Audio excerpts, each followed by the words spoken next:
Konstantin Meyl is a professor from Black Forest, Germany. He is a career electrical engineer and field physicist who had created a complete field theory. So what is the field theory? Or what is the electromagnetic field theory?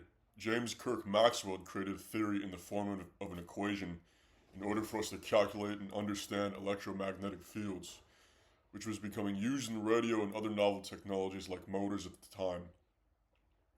But this equation had become corrupted, parts of it wrong. The part of the equation that was wrong was the part that related to vortexes. A vortex is a kind of bundle that occurs during movement. Think air near a wingtip. Because all electromagnetic fields are constantly moving, it should be logical that fields should also have vortexes, right? But the Maxwell equation had made vortexes equal zero, and thus for the scientific world after its creation, the creation of the field theory, they had completely ignored the existence of an electromagnetic vortex. But Meyl had changed the equation, and through this was able to open up an entirely new branch of field physics that admitted the existence of vortices, one that was actually objective and true. In fact, the existence of these vortices is a fact so relative to existence itself that denying them has allowed science to make up an entire array of farcical nonsense because their foundation is flawed. The theory of relativity, string theory, quantum physics, quarks, gluons, it's almost all bullshit that is trying to justify phenomena caused by magnetic vortices.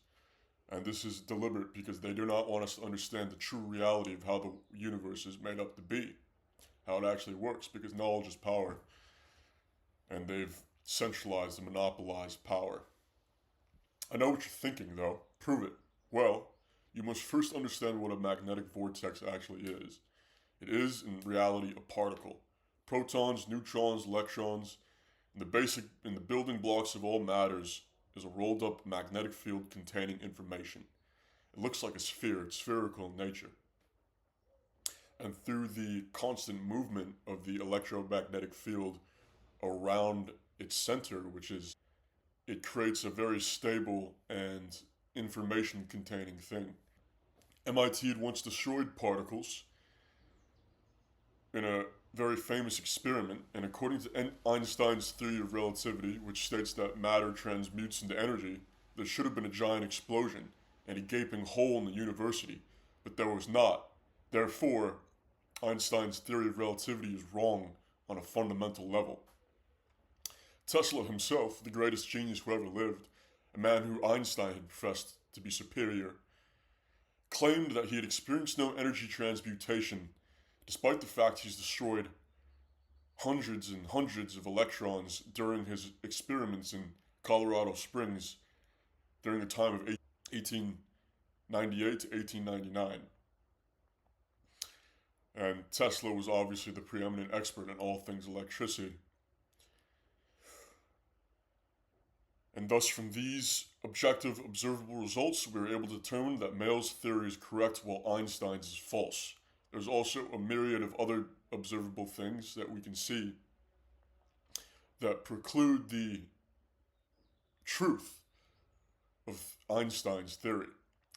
The implications of the existence of vortices are many. There are countless applications to our biology, our technology, and the betterment of humanity. But if I were to explain them, there is no doubt in my mind I would be killed.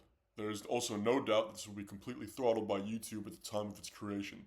But I believe, given time, that Tesla, Meyl, me, and many other scientists that have given their lives to genuine progress will eventually be vindicated.